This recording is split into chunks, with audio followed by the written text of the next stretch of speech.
जी money health show में मैं नेहा बजाज आप सभी का बहुत बहुत स्वागत करती हूँ। और आज के वीडियो में हमारे साथ पुणे से जुड़ रहे हैं डॉक्टर चंद्रशेखर एम दरेकर, जो कि एक पीडियाट्रिशियन है, कई सालों से प्रैक्टिस कर रहे हैं और डायरेक्टर हैं चिरायू हॉस्पिटल, जो कि पुणे महाराष्ट्र में है।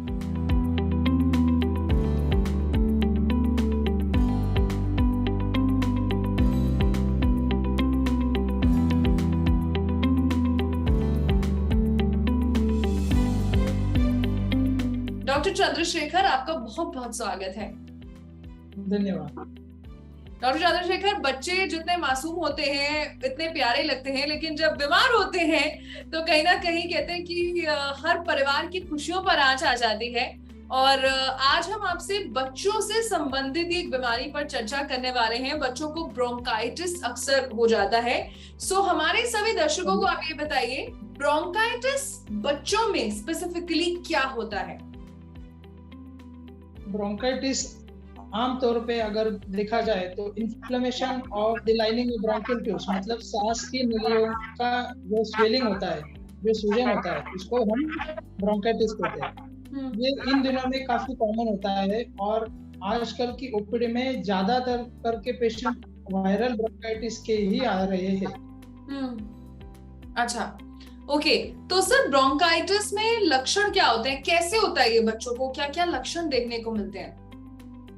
देखिए, इसके लक्षण खास तौर पे सांस के खांसी होना, सांस लेने में तकलीफ होना और कभी कभी तेज बुखार आना, इस तरह से होते हैं। नींद ना लगना, ये इसके लक्षण आमतौर पे पाए जाते हैं। तो सर, सूखी खांसी होती है या बलगम वाली खांसी होती है बच्चों को?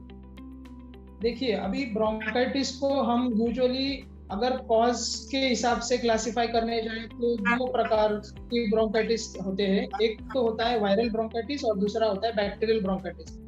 जो अधिकतर बच्चों में आज के सीजन में जो पाया जा रहा है वो होता है वायरल ब्रोंकाइटिस। इसमें ज्यादा करके बलगम का तैयार नहीं होता है, बलगम कम मात्रा में तैयार होता है और वो भी सफेद कलर का होता है। बल्कि जबकि बैक्टीरियल ब्रोंकाइटिस जो होता है, जिसमें लक्षण 4-5 दिन के ऊपर रहते हैं और उसमें धीरे धीरे बुखार बढ़ना चालू होता है और खांसी ज्यादा तौर पे आने लगती है, उस टाइम पे उसको बैक्टीरियल ब्रोंकाइटिस कहते हैं और वो आमतौर पे येलोइश या फिर ग्रीन कलर का स्पुटम प्रोड्यूस करती है, ग्रीन कलर की खांसी प्रोड्यूस करती है। ओके, अच्छा sir, what are the triggers, causes क्या है बच्चों में? अक्सर सब मम्मी ये कहती है कि ज्यादा ठंडा मत खाओ, खट्टा मत खाओ, बाहर का मत खाओ, खांसी आ जाएगी, आइसक्रीम्स मत खाओ। बट क्या ब्रोंकाइटिस वेदर रिलेटेड है या कुछ एक्सटर्नल फैक्टर्स हैं? ब्रोंकाइटिस ये बहुत ही फास्ट स्प्रेडिंग, मतलब कंटेजियस बीमारी में गिनी जाती है। मतलब कोई भी बच्चा अगर स्कूल में 20 से 30 बच्चे अगर एक क्लास में बैठते हैं और किसी को अगर ब्रोंकाइटिस है, वायरल ब्रोंकाइटिस है और वो अगर खांसी या छींकता है तो उसके जो ड्रॉपलेट्स होते हैं वो हवा में स्प्रेड होते हैं और वो काफी टाइम तक हवा में ही तैरते रहते हैं। और जब कोई दूसरा बच्चा वो इनहेल कर लेता है ड्रॉपलेट इन्फेक्शन की माध्यम से, उस बच्चे में वो वायरस का लागन हो जाती है और फिर उसको भी वायरल ब्रोंकाइटिस होने की संभावना बढ़ जाती है। तो इसमें काफी सारी चीजें हैं, जैसे कि उस बच्चे की इम्यूनिटी, वायरल लोड या फिर उसके अगेंस्ट उसका प्रोटेक्शन, जैसे कि वैक्सीन लिया है या नहीं है, ये सारी बातें उसको वायरल ब्रोंकाइटिस होगी या नहीं होगी इस पे डिपेंड करती है। तो डॉक्टर चंद्रशेखर, ये बताइए, कहते हैं जब वायरल का मौसम है, बदलता मौसम है, या फिर वाकई में बच्चों ने कुछ ऐसा खा लिया है, तो क्या हम इन्हें भी एक्सटर्नल फैक्टर्स मान के चले? बच्चों को खांसी होती है, ब्रोंकाइटिस होता है, ये एक्सटर्नल फैक्टर्स नहीं, दीज आर मतलब ये उसको मदद करते हैं। अगर किसी बच्चे को सोर थ्रोट है, गले में खराश है या पेन है और अगर उसी दौरान, उसी 2-3 दिनों में अगर उसने कुछ ठंडा खाया, खट्टा खाया, बाहर का कंटेमिनेटेड पानी पिया या कुछ खाने में आया, तो वो पॉजिटिव फैक्टर को और बढ़ावा देती है और वो बच्चे को और बीमार करने में कारणीभूत होती है।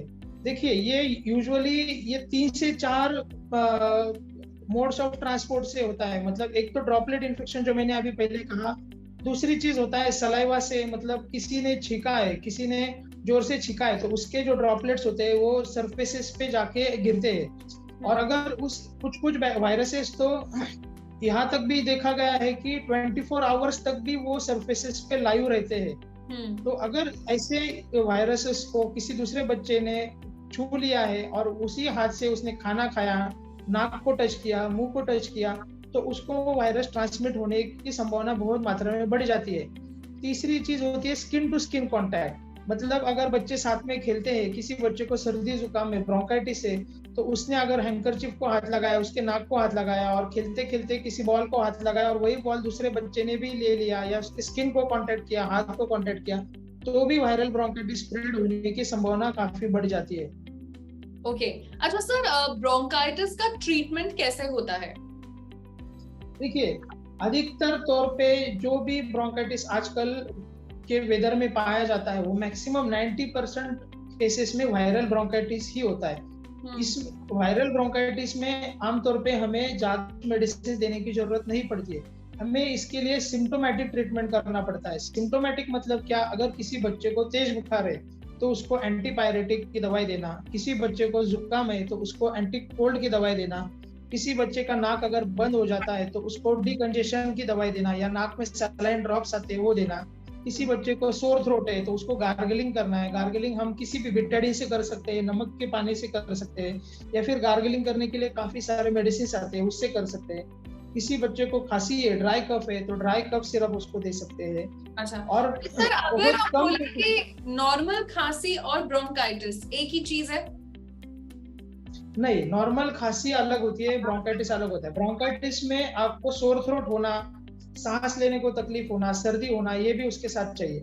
नॉर्मल खांसी तो आप आइसक्रीम खाने के बाद भी हो सकती है जी, ठंडा कुछ खाने के बाद भी हो सकती है। अच्छा सर, एक ये और चीज हमें बताइए कि अधिकतर कौन से बच्चों के एज ग्रुप में ये ब्रोंकाइटिस ज्यादा देखा जाता है, और आज आप जीवानी हेल्थ शो के माध्यम से सभी पेरेंट्स को क्या डूज एंड डोंट्स बताना चाहते हैं? देखिए, वायरल ब्रोंकाइटिस जो होता है वो आमतौर पे 6 मंथ्स टू 5 इयर्स के बच्चों में ज्यादा करके पाया जाता है। और बैक्टीरियल ब्रोंकाइटिस जो होता है, क्योंकि थोड़ी उम्र बढ़ने के बाद बच्चों में थोड़ी इम्यूनिटी अच्छी हो जाती है, तो they can fight with viral bronchitis कुछ हद तक। ऐसा नहीं है कि 100% बच्चे उससे प्रोटेक्ट होते हैं, लेकिन उसके बाद जो ब्रोंकाइटिस पाई जाती है वो maximum most of the times bacterial bronchitis होती है। तो ऐसे कंडीशन में हमको एंटीबायोटिक भी देना पड़ सकता है। और रही बात पेरेंट्स को क्या ये करना है, पेरेंट्स को क्या प्रिकॉशंस लेने हैं, तो वो ये इस तरह से है कि अगर आपके बच्चे को बुखार है, सर्दी खांसी है, तो try to avoid the school for 1 to 2 days। ऐसा नहीं है कि बच्चे को सर्दी खांसी भी और फिर भी जा रहे हैं, बच्चा बीमार है फिर भी जा रहा है, क्योंकि वो एक बच्चा अगले 10 से 12 बच्चों को, 15 बच्चों को ट्रांसमिट करके उन बच्चों को भी ये बीमारी की लागन दे सकता है। दूसरी चीज, अगर आपके बच्चे को सर्दी खांसी या ब्रोंकाइटिस है तो ऐसे कंडीशन में उसको बिना मास्क पहने आप बाहर शॉपिंग के लिए या कहीं भी लेके जाना गलत है। आपको मास्क पहनना, प्रॉपर हाइजीन रखना, सैनिटेशन रखना, और कफिंग एंड स्नीजिंग हैबिट्स, मतलब जो हम खांसी करते समय हैंकरचीफ रखते हैं या कुछ भी जो भी कॉटन का क्लॉथ है हमारे पास वो मुंह पे रखना है, नाक पे रखना है। कुछ भी ना मिले तो एटलीस्ट आपका हाथ रख के फिर उसको बाद में डिसइंफेक्टेंट कर सकते हैं, हैंड वॉश कर सकते हैं। ये छोटी छोटी बेसिक स्टेप्स है जो कि आप ट्रांसमिशन करने में आपके भी और दूसरे कोई बच्चों को भी बचा सकते हैं। Okay, so thank you so much doctor Chandrashekhar, आज आपने हमें इतनी अच्छी जानकारी दी, आपने अपने बिजी शेड्यूल से कीमती वक्त निकाला, thank you so much. Thank you Neha madam. तो ये थे डॉक्टर चंद्रशेखर जिन्होंने हमें ब्रोंकाइटिस के बारे में बताया, जो बच्चों में अक्सर देखने को मिलता है। लेकिन सबसे इम्पोर्टेंट आज के इंटरव्यू में ये बात निकल कर आई है कि अगर आपका बच्चा बीमार है उसे प्लीज स्कूल मत भेजिए, उसे रेस्ट की जरूरत है, डॉक्टरी इलाज की जरूरत है। और सबसे जरूरी बात तो ये है कि जो भी उसके ट्रिगर फैक्टर्स हैं उन पे नियंत्रण करना भी बहुत जरूरी है। मैं उम्मीद करती हूँ आपको आज का वीडियो बहुत पसंद आया होगा, अपना फीडबैक जरूर शेयर करिएगा। और इसी के साथ मैं नेहा बजाज आपसे लेती हूँ इजाजत। मिलेंगे जीवानी हेल्थ शो के एक नए वीडियो में with new super specialist, new medical expert. Till then keep watching Jeevani health show. अच्छी सेहत हमारा वादा।